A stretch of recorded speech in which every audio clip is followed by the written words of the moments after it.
Peor es nada.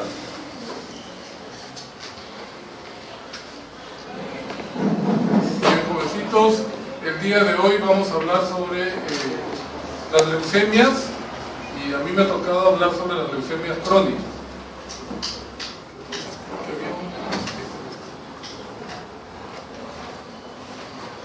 La neoplasia más común desde el punto de vista hematológico es la leucemia aguda. ¿Ok? Entonces, ¿cuándo decimos que estamos frente a una leucemia aguda? Cuando, al evaluar la sangre periférica, que es lo más frecuente, encontramos más del 20% de blastos. Y eso lo traspolamos al estudio de la sangre de la médula ósea, en donde debo contar 500 células con núcleo, y de esas 500 células con núcleo, el 20% más deben ser blastos. Ese es el criterio de leucemia aguda. Leucemia crónica es una neoplasia hematológica que también se origina en la médula ósea, pero que está comandada por células maduras, no por blastos. Aquí se refiere básicamente, y creo que tiene razón que no sirve mucho, mejor porque si no estoy ahí así. Se refiere básicamente a las leucemias mieloides agudas. En la leucemia mieloide aguda, la única leucemia aguda que no está comandada por blastos es la M3, que se llama promielocítica. Y si ustedes recuerdan la maduración desde el blasto hasta segmentado, la primera diferenciación del blasto es el promielocito. Entonces la leucemia M3 o promielocítica, que es una leucemia mieloide aguda, está comandada por una célula más madura que el blasto. Es la única en donde no hay blasto, sino promielocitos que son hipergranulares o hipogranulares. Hay dos variantes. La clásica o hipergranular, que es la más frecuente, o la hipogranular, que es más grave. Los linfocitos se ven aparte, ¿no? Como dice ahí.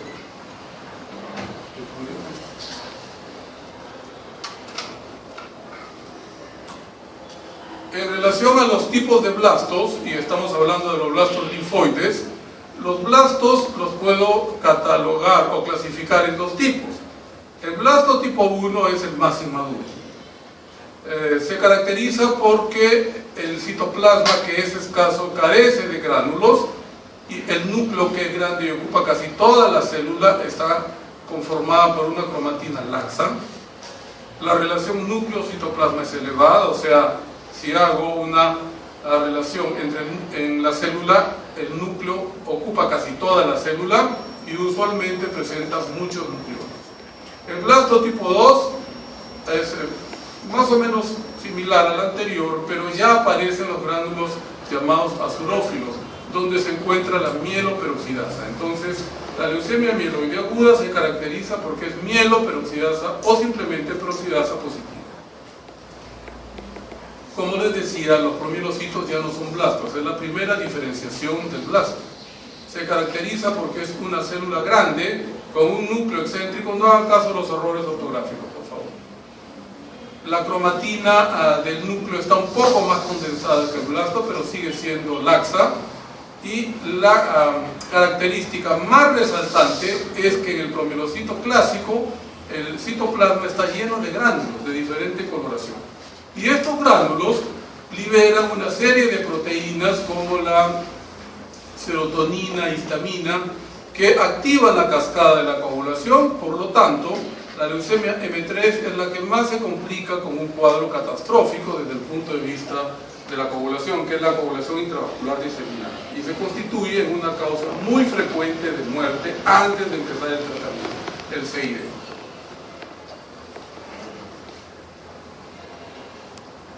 Desafortunadamente para la mayoría de hospitales del Perú, el estudio y el diagnóstico de las leucemias o de las neoplasias hematológicas en general es básicamente por laboratorio.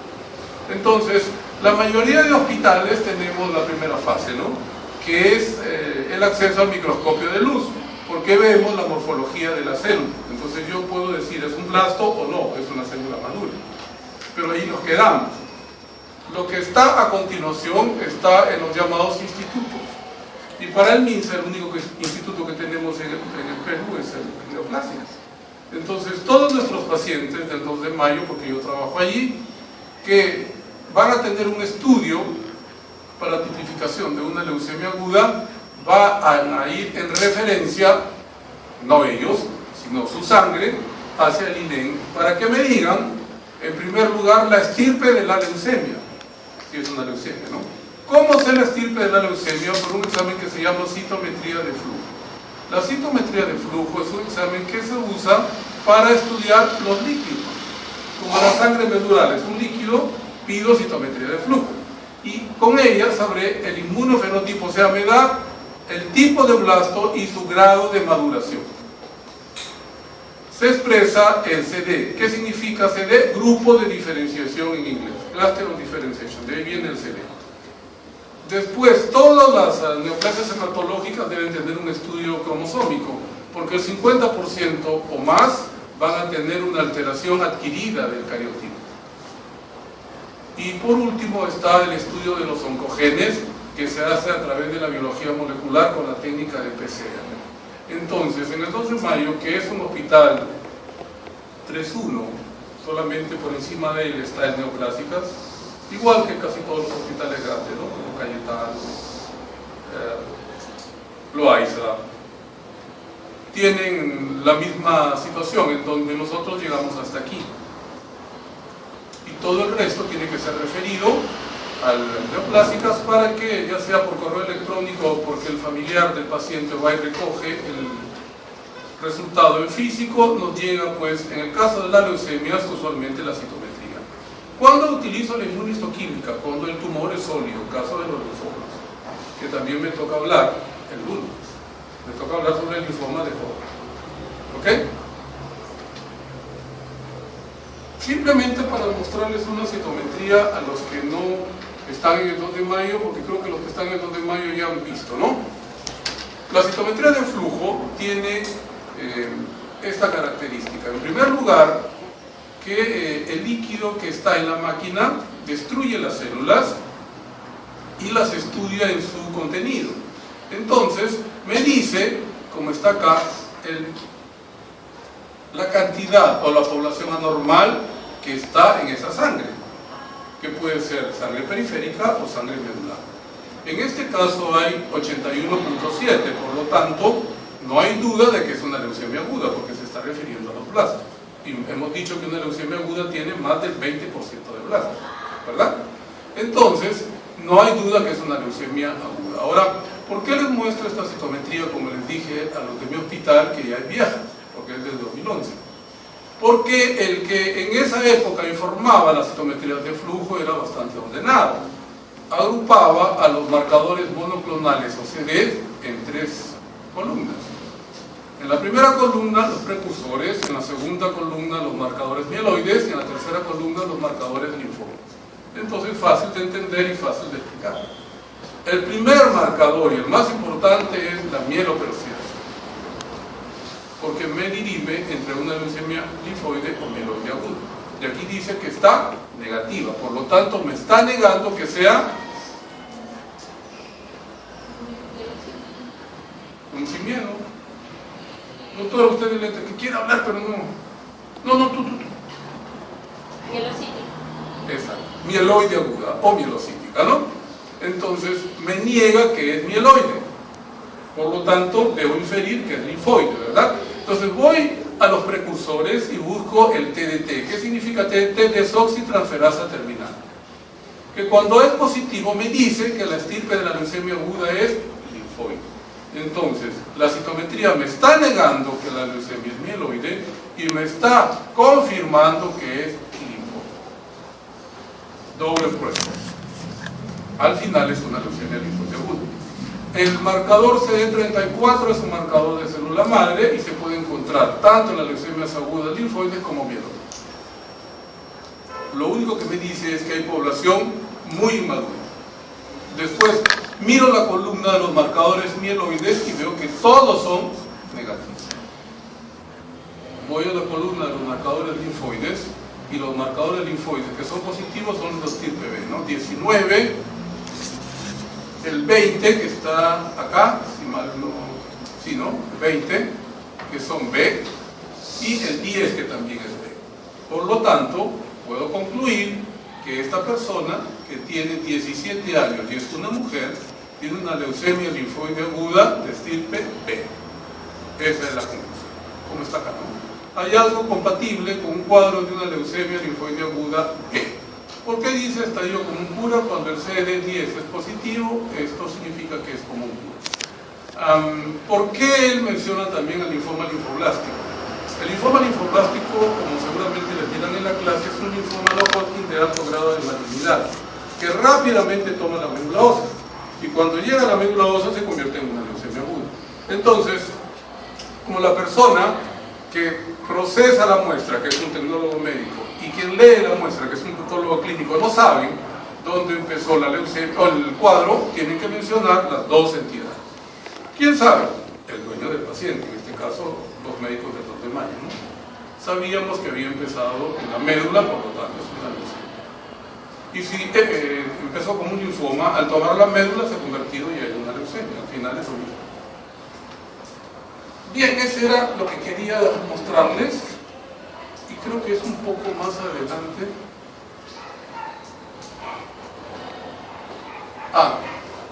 Habíamos mencionado que también era importante estudiar el cariotipo, los cromosomas, porque el 50% o más de las leucemias agudas sobre todo van con alteración cromosómica, y las alteraciones cromosómicas en las leucemias agudas que son cualitativas, como las translocaciones, son de muy mal pronóstico.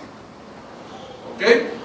Entonces, por ejemplo, acá tenemos a la translocación 814, que la encontramos frecuentemente en la leucemia linfoide aguda B, L3, que está relacionada con los pacientes HIV positivos.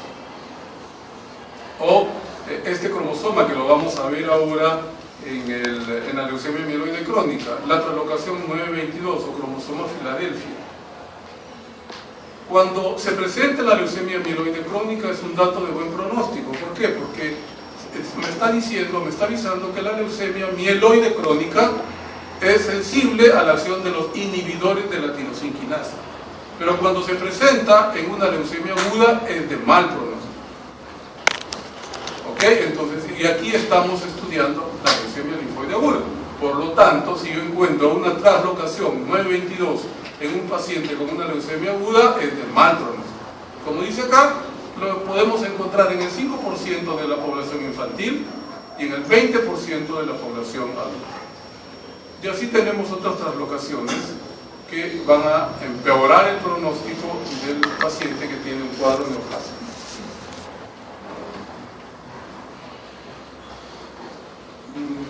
Lo que quisiera mostrar, si es que me ayudas, a ver, esto no, porque eso supongo que cuando hagan la leucemia. No. Lo que quiero mostrar es bueno, sí, porque dentro de la leucemia mieloide crónica está el cromosoma Filadelfia. Ok. No. Porque lo otro era una introducción que me parece importante hacerla, ¿no? Para que ustedes como que más o menos se ubiquen en las leucemias crónicas. Obviamente se originan también en la médula ósea, pero la característica es que la célula es una célula madura. ¿Y qué ha pasado? Que la médula ósea ha perdido la capacidad de regular la producción de esta célula. ¿Por qué?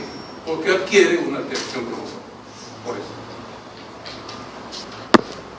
Entonces, la leucemia linfoide crónica, como dice, en la definición es una neoplasia hematológica caracterizada porque en la médula ósea voy a encontrar linfocitos pequeños, por lo tanto maduros, tanto en la sangre periférica, en los tejidos linfoides, pero sobre todo en la médula ósea. O sea, el origen de la neoplasia es la médula.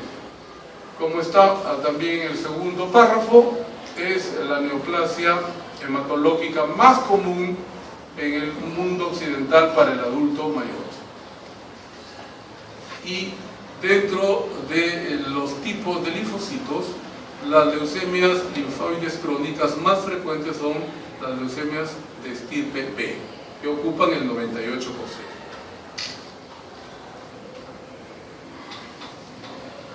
En relación a la etiopatogenia, como habíamos mencionado, casi todas las neoplasias hematológicas tienen alteraciones cromosómicas. Y en el caso de la LLC, es muy común encontrar la trisomía del 12, que le confiere mal pronóstico. En cambio, las otras alteraciones obviamente también van a influir en el pronóstico, pero no son tan malas como la trisomía del 12. Por ejemplo, la translocación 11-14, la translocación 14-18 y la translocación 14-19. Otro dato interesante es que como la estirpe de la leucemia es B, debe tener marcadores monoclonales de naturaleza B, ¿cierto? El 19 y el 20. El 20 es un marcador de madurez del linfocito. Como estamos hablando de que en la LLC las células neoplásicas son maduras, debe ser 20 positivo. Es obligatorio que sea 20 positivo. Y es más, dentro de la citometría de flujo, vamos a encontrar en el 90% de casos o más la inmunoglobulina de superficie o inmunoglobulina M, porque el linfocito B se caracteriza por secretar inmunoglobulina.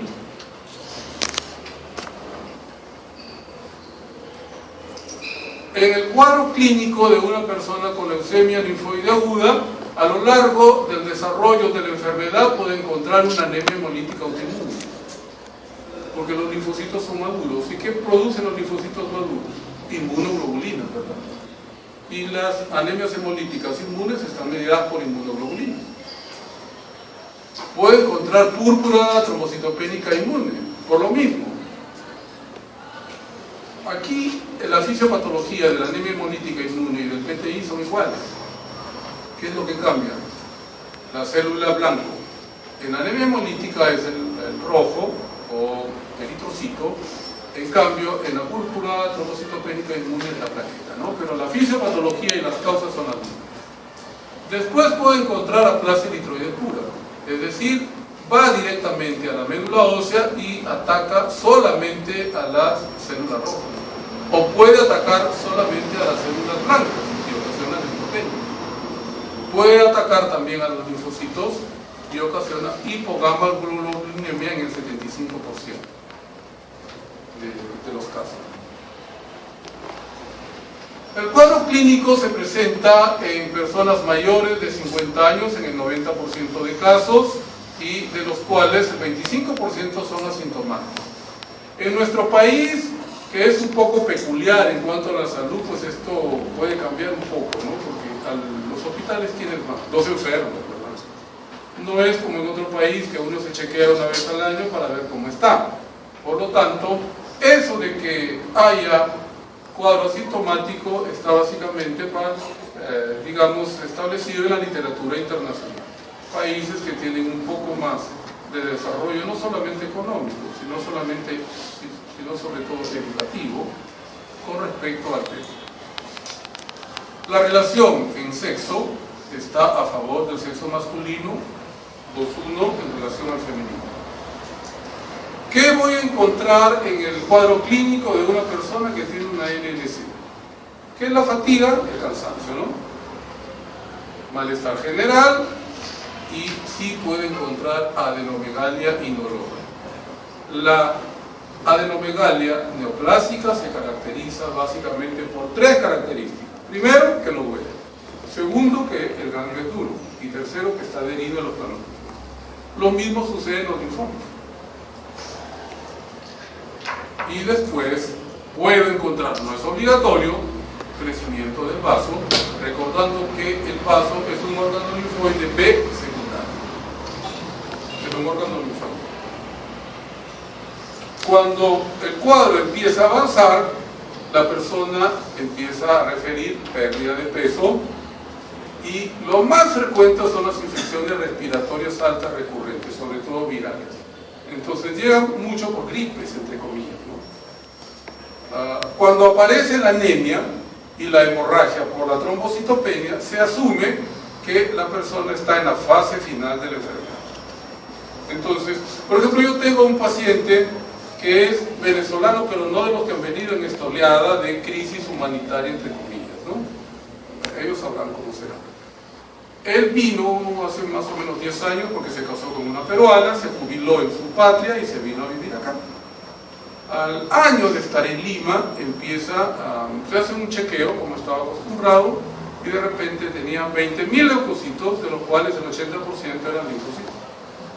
Entonces lo envían conmigo, converso con él, no tenía ningún síntoma, le hacemos las pruebas, con citometría de flujo incluida, y sale una leucemia linfática crónica.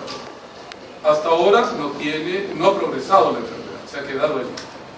No tiene anemia, no tiene neutropenia. Lo que sí está siendo un poquito más frecuente son las infecciones respiratorias, pero no tiene mayor impacto hasta ahora. Yo ya le he dicho que él tiene que tener seguro, porque el tratamiento es un poco caro. Dice que sí tiene seguro, pero no lo usa. Bueno, entonces, ¿qué voy a encontrar en el hemograma de un paciente que tiene una leucemia linfoide crónica? En primer lugar, leucocitos. El número normal máximo de linfocitos en la sangre periférica es de 10.000. Entonces voy a encontrar leucocitos por encima de 10.000. De los cuales 5.000 deben ser linfocitos. Por lo tanto, linfocitosis es cuando la persona tiene más de 5.000 linfocitos por milímetro cúbico. Así como la desviación izquierda es cuando la persona tiene más de 500 bastones, ¿verdad? Y usualmente en nuestra patria es porque hay infecciones agudas. Y desviación derecha es cuando la persona tiene más de 7.000 segmentados, que se ve sobre todo en la leucemia mieloide crónica, pero también se ve en aquel paciente que por alguna razón usa corticoides crónicamente. Otra característica es que como las células neoplásicas son células frágiles, al hacer la extensión con la lámina extensora las puedo romper, entonces puedo ver células incompletas o rotas, y a esas se les llama células fantasma, que en el caso de la leucemia linfoide crónica toman el nombre de células de Grunpech. Solo en la LLC se llaman así. En todas las otras leucemias agudas o crónicas también hay células rotas, pero se les dice solamente células rotas. Entonces ustedes en alguna pregunta en un examen, que obviamente yo no lo voy a poner, pero digo, la célula de Grunpech se encuentra en la LLC, solamente ahí, que es lo mismo, pero se le llamó así. En la serie roja, cuando la persona ya está entrando a la fase final, puede presentarse anemia. La anemia se considera cuando la persona tiene menos de 11 de hemoglobina, para el caso de la LLC, y de esta anemia, la causa más frecuente es la invasión por los linfocitos, que están en la médula ósea, que crecen desmesuradamente y disminuyen el compartimento de las células rojas. Pero un 20% de los pacientes con LLC van a ser positivos al test de Kuhn directo. Y el test de Kuhn directo positivo me indica que el cuadro de la anemia es, pregunto, inmune, por lo menos inmune, ¿no? Entonces, muchos, o sea, el 20% hacen un test de Kuhn directo positivo, pero no hemolizan. De ellos, del 20% que hacen el test de Kuhn directo positivo, la mitad, casi entre el 8 al 10%, hacen la anemia hemolítica autoinmune. O sea, el 50% va a ir hacia un cuadro característico de AJAI, ¿no? De anemia hemolítica autoinmune. Entonces, muchos se van a quedar solamente con el Kuhn directo positivo, pero no hemolizan, no hay reticulocitosis, no hay ictericia, etcétera, ¿no? Que son los datos que me van a hacer pensar en un cuadro hemolítico. Estudia la serie plaquetaria y también pues ella se compromete y disminuye la cantidad de plaquetas. En el caso de la trombocitopenia, la causa más importante es también la invasión medular por los linfocitos neoplásicos, igual que la anemia. Pero también un 20% van a ser un PTI. Y puedo pedirle anticuerpos antiplaquetarios, recordando que los anticuerpos antiplaquetarios son altamente específicos. Es decir, si la persona tiene un PTI y sale en los anticuerpos antiplaquetarios, me confirma que es un PTI. Pero si sale negativo, no lo tiene. ¿Por qué? Porque son poco sensibles. Tienen una sensibilidad solamente de 60%, pero tienen una especificidad de 90%. No sé si me entienden. O sea, una persona con PTI puede tener anticuerpos antiplaquetarios negativos y ser un PTI. Eso es lo que quiero decir. En la médula ósea, el criterio para decir que la persona tiene una leucemia linfoide crónica es que está infiltrada por más del 40% de linfocitos, cuando lo normal es hasta 10%. Entonces yo, por ejemplo, aspiro al casi colega que me ha ayudado con los equipos, ¿no? Le vamos a aspirar a la médula ósea, le cuento las células, sus linfocitos no pasan el 10%, porque está normal. En cambio, aspiro, no sé, a su... No, es decana, ¿no? Bueno, aspiro a la decana y le cuento los linfocitos y sale 50%. Entonces, es un ejemplo. Conozco a la doctora, por eso ella trabajaba en el Dr. Mayo, ha sido cirujana y después fue jefa de emergencia por mucho tiempo, luego se fue al ministerio y después creo que salió para Socorro Bambarengue. Era buena gente, no sé si se diga. Aquí lo que quiero mostrarles, y tengo que ponerlo un poco más acá porque si no, no veo bien, es que también una LLC se puede estudiar con citometría de flujo. Este es el caso de un señor, ya bastante mayor, ¿no? 66 años, que llegó con 450.000 leucocitos al hospital. Y al hacerle el diferencial, el 80% eran linfocitos. Entonces, obviamente era una LLC.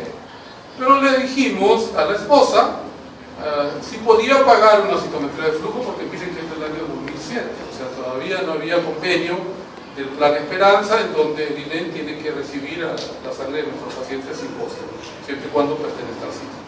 Entonces ella dijo que sí, lo pagó, y ustedes ven que siempre el doctor que interpreta pues nos hace un resumen, ¿no? Dice fenotipo diagnóstico de la población mayoritaria, bastante alto, ¿no? Casi 80%, pero me aclara acá. Proliferación clonal, ¿qué significa clonal? Que todas las células malignas derivan de una sola estirpe celular. Eso significa clonal. Con fenotipo aberrante, estirpe linfoide B periférica. Y además, madura. Entonces, no me está negando que sea. Doctora, que sean blastos, por lo tanto, no es una leucemia aguda. Me está diciendo que es una leucemia crónica porque está en la médula. ¿Ok? Entonces, ¿qué marcadores habíamos dicho que son B? 19 y 20. Y debe ser obligatoriamente 20 positivo porque el linfocito en la LLC es un linfocito B maduro. Y aquí está. Después, les dije que también el 80% era positivo para la inmunoglobulina de superficie. Y aquí está. Inmunoglobulina de superficie. ¿Qué significa de negativo a positivo? Que hay una cantidad de blastos que son negativos, pero hay blastos que también son positivos, entonces se toma como positivo. Por lo tanto, aquí está la inmunoglobulina de superficie. Y además está la cadena capa lambda. ¿Qué me está diciendo? Que es una célula madura que forma inmunoglobulinas, ¿no es cierto? Las inmunoglobulinas están constituidas por dos pares de cadenas pesadas y dos pares de cadenas ligeras, ¿cierto?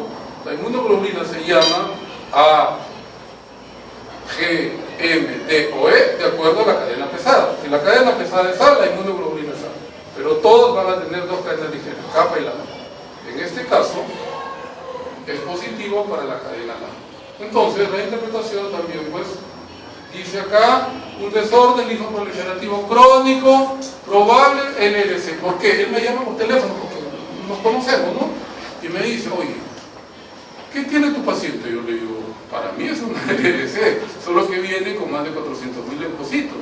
Me dice, nunca, ni en el INEN había visto una persona con esa cantidad de leucocitos, porque estás en el 2 de mayo, no estás en el INEN. Entonces se me salió. Pero es así. Entonces me llamó para confirmar, porque me dijo que nunca había visto, en el tiempo que tenía trabajando en el INEN, una LLC con tanta carga tumoral. se le dio el tratamiento y normalizó todo. Llegó a tener 5.000 leucocitos con hemoglobina normal, con plaquetas normales. Pero ¿qué pasó? Pasa lo que pasa en la mayoría de perros, abandonan el tratamiento.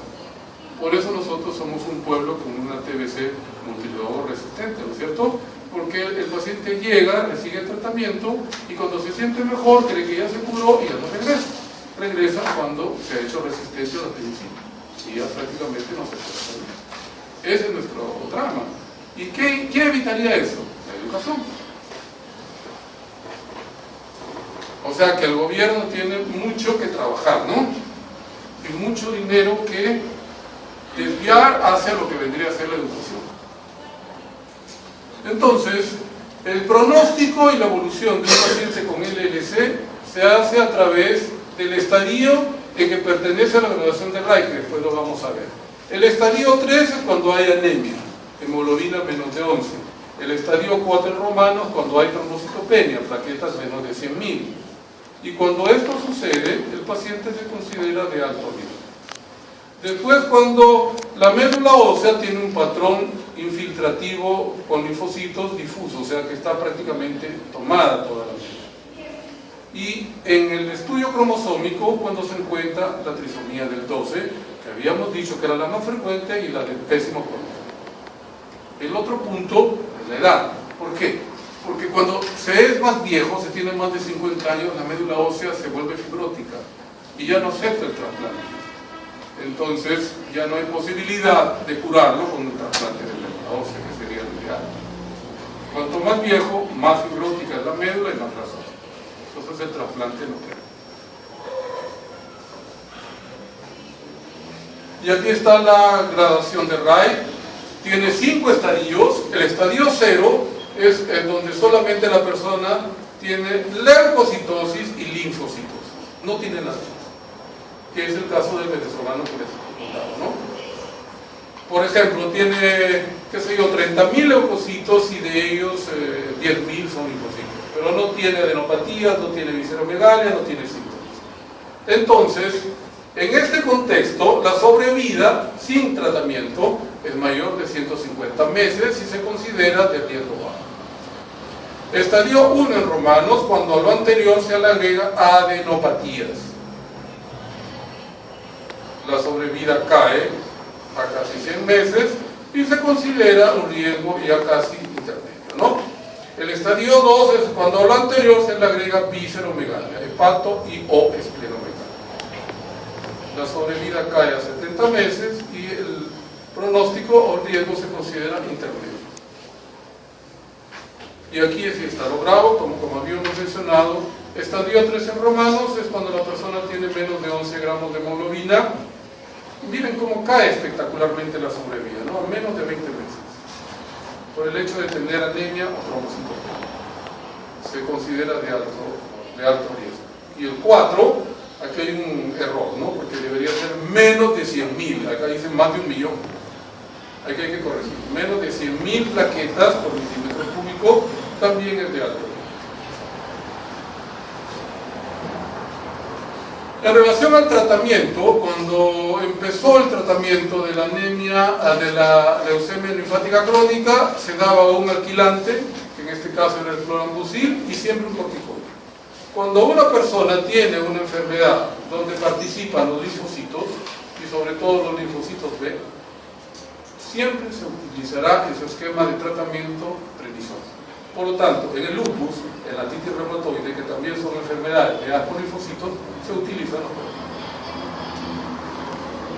Con esto se conseguía una remisión del 80%, hasta que aparece la fludarabina, o monofosfato de fludarabina, que hasta ahora se considera uno de los tratamientos referentes, siempre y cuando se dé con la prednisona, que es lo que le dimos al señor.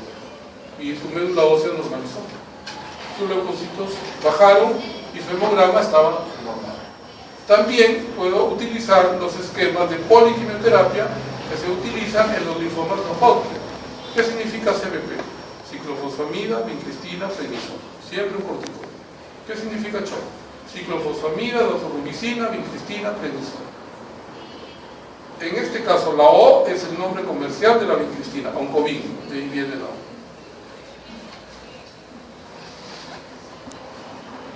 También cuando el paciente tiene, por ejemplo, aparte de la leucocitosis, una gran tumoración que puede ocasionarle, por ejemplo, un síndrome de vena cava, que lo puede dejar ciego, ¿qué hago? Le doy radioterapia. ¿Qué hace la radioterapia? Disminuye rápidamente la tumoración y le puedo salvar el ojo. Y lo ideal sería pues el trasplante de médula ósea, como dice acá, en personas menores de 60 años. Lo ideal es que sea menor de 50 años, porque menos edad tiene, menos fibrosis medular. Y obviamente primero tengo que prepararlo. ¿Cómo lo preparo? Matándole la médula ósea. Y eso se hace en una unidad de trasplante. Un paciente que va a ser trasplantado debe tener 50 leucocitos por milímetro cúbico. O sea, nada. Y por eso tiene que estar aislado en un cuarto que tiene ciertos requisitos, ¿no? Como flujo laminar, el aire entra por una puerta y sale por otra puerta. Las personas que ingresan con ropa de papel que es desechable, y la comida tiene que ser, entre comillas, estéril. O sea, ingresa la comida, ahí hay un microondas y la persona que le da la alimentación tiene que calentarse los microondas para evitar la contaminación con bacterias. ¿Es así? Esto vendría a ser la evolución del tratamiento de la leucemia linfoide crónica, para situarnos aquí, ¿no? En el monofosfato de fludarabina, que es lo que se utiliza hasta ahora, con corticoide. También se puede utilizar, este no es con X, sino con B de barco, ¿no? Rituximab. ¿Qué es el rituximab? Es un medicamento monoclonal que se dirige contra los linfocitos que son CD20 positivos. Y la NLC es una leucemia de estirpe B, por lo tanto es CD20 positivo.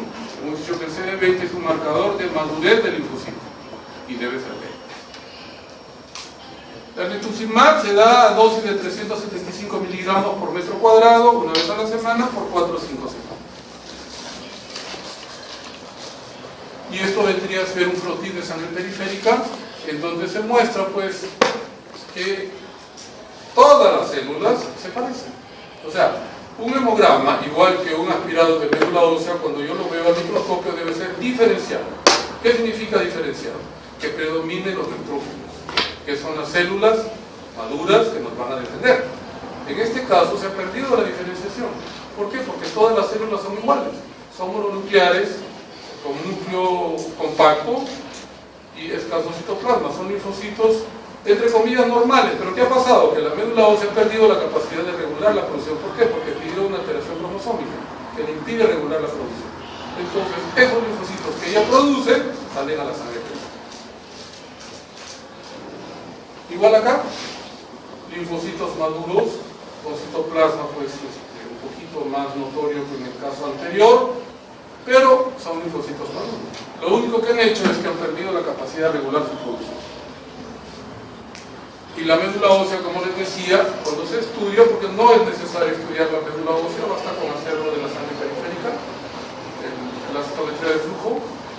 Estos son los linfocitos, y esto es un neutrófilo, este es otro neutrófilo, este es un bastón. Entonces los linfocitos deben haber ocupado más del 40% de la médula ósea, ¿no? Como está acá. O sea, lo que predomina son los linfos, que son maduros. Cuando no es posible, si uno quiere ser más académico todavía, obtener sangre medular, puedo hacer una biopsia de la médula ósea y voy a encontrar lo mismo. Este es un megacariocito, que es la célula más grande que tenemos en la médula ósea, no es que origina la plaqueta, pero que está rodeado de linfocitos. Ahora, la segunda leucemia crónica, que es la leucemia mieloide crónica. La leucemia mieloide crónica la podemos estudiar como una leucemia crónica o como un síndrome mieloproliferativo crónico. ¿Qué es un síndrome mieloproliferativo crónico? Es aquella enfermedad hematológica que se caracteriza por esplenomegalia. Por ejemplo, todos los mieloproliferativos crónicos deben tener esplenomegalia. ¿Por qué? Porque la médula ósea ha cedido la formación de las células hematológicas al vaso. entonces el vaso crece. Por eso hay esplenomegalia. ¿Y cómo se llama ese evento? Metaplasia mieloide. Entonces la metaplasia mieloide es el hecho de que el vaso, que es un órgano hemocaterético por excelencia, o sea, destruye a las células viejas hematológicas, más bien en ellas forman células, aparte de destruir. Por eso, en todos los mieloproliferativos crónicos habrá esplenomegalia. Y quien más lo expresa es la leucemia mieloide crónica. Si ustedes tocan un vaso de un paciente con una LMC, nunca lo van a olvidar. Es duro como la cabeza de algunos o como la pared. Y llega hasta la fusilla. Entonces, más esplenomegalia hay, la médula está más tomada. Por lo tanto, es un síndrome mieloproliferativo crónico o una leucemia mieloide crónica que tiene impacto en las células precursoras, ya no en los plasmas, ya son células diferenciadas, que ocasiona leucocitosis con granulocitos. ¿Cuántos granulocitos tenemos?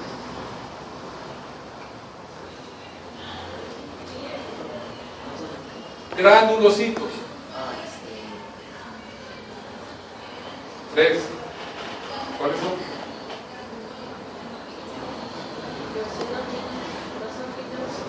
Y los más abundantes, los neutrófilos. Entonces, la persona tendrá leucocitosis con neutrofilia, basofilia, eosinofilia. Esa es la característica de los pacientes con leucemia mieloide crónica. En este caso, sí, la anemia se puede presentar desde el inicio, pero paradójicamente hay trombocitos. Y esplenomegalia, porque hay, ¿cómo se llama la formación de células en el vaso? Metaplasia mieloide, ¿no? Por eso, hay esplenomegalia por metaplasia mieloide. Las causas en la leucemia mieloide crónica se relacionan con exposición a radiación ionizante por un periodo más o menos largo, ¿no? Entre 4 a 11 años. Usualmente la leucemia mieloide crónica fue descrita como una neoplasia de personas mayores, pero ahora que el 2 de mayo se ha convertido en referencia para la zona de la Sierra Central y para el trapecio andino, los pacientes que nos llegan con LMC de esa zona tienen 20 años, no tienen 22 años, no son viejos, y ya vienen con LMC. ¿Por qué? Porque están expuestos a estos problemas y a la contaminación, porque son zonas mineras. Por eso yo siempre les digo a mis alumnos, no, La Oroya debería ser la ciudad más rica del mundo, ¿no? Porque es entre comillas era la capital de la minería peruana, pero es una ciudad que da asco, que ya la han clausurada y tienen que formar otra ciudad. ¿Por qué? Porque nuestras autoridades peruanas, como eran corruptas, se ponían en, digamos, se coludían con los dueños de las grandes empresas y tú me pagas y yo no digo nada. Y contaminas el ambiente, les contaminan los ríos a las poblaciones que viven por ahí, entonces les quitan la alimentación porque se alimentaban de pescado. Ese pescado ya no estaba. O sea, un río que no tiene peces es un río que no sirve. ¿Es así? ¿El río Lima sirve? No. Primero que ya no tiene ni agua. Está lleno de basura. Y si tuviese agua estaría contaminado, no habría peces. Si no hay peces no hay vida. Entonces esa agua no sirve. Así estamos.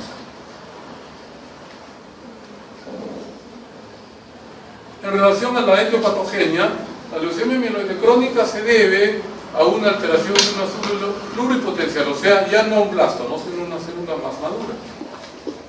Y de ellos, el 90%, algunos autores dicen hasta el 95% o más, tienen una alteración cromosómica que es el cromosoma Filadelfia o translocación 922. Es lo mismo.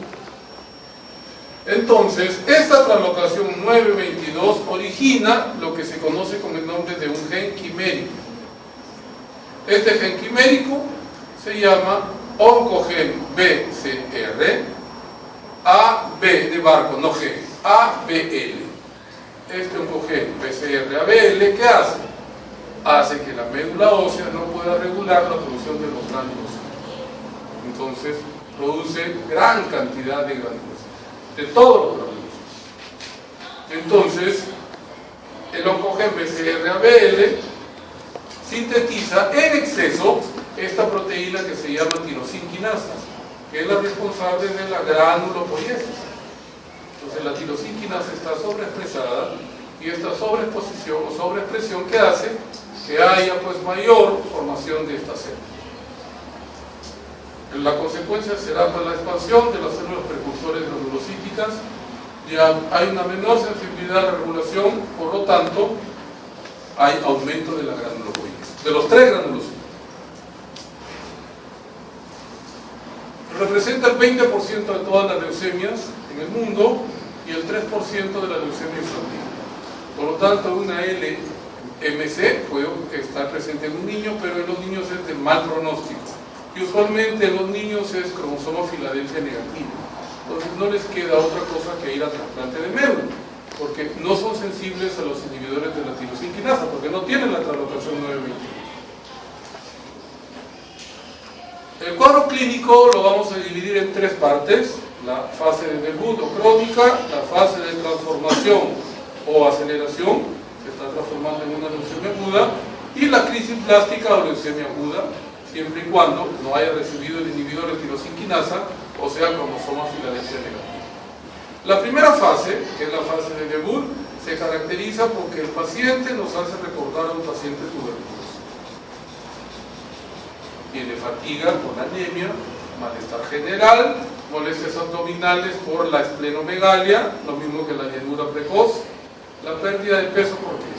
Por el hipermetabolismo a que está sometido el organismo, por la pérdida de la regulación de la granulopoiesis y sudoración excesiva por lo mismo. Entonces nos hace recordar a un tuberculoso o un sidoso que está debutando. Los signos entonces serán la palidez, que es evidencia de anemia, la esplenomegalia, evidencia de la metaplasia mieloide, el dolor esternal porque el esternón, el periósteo pues, que rodea el esternón puede estar infiltrado por la célula. En el hemograma, lo más resaltante es la leucocitosis, que a veces puede ser inclusive mayor de 100.000, con granulocitosis, y van a estar en todos los estadios madurativos.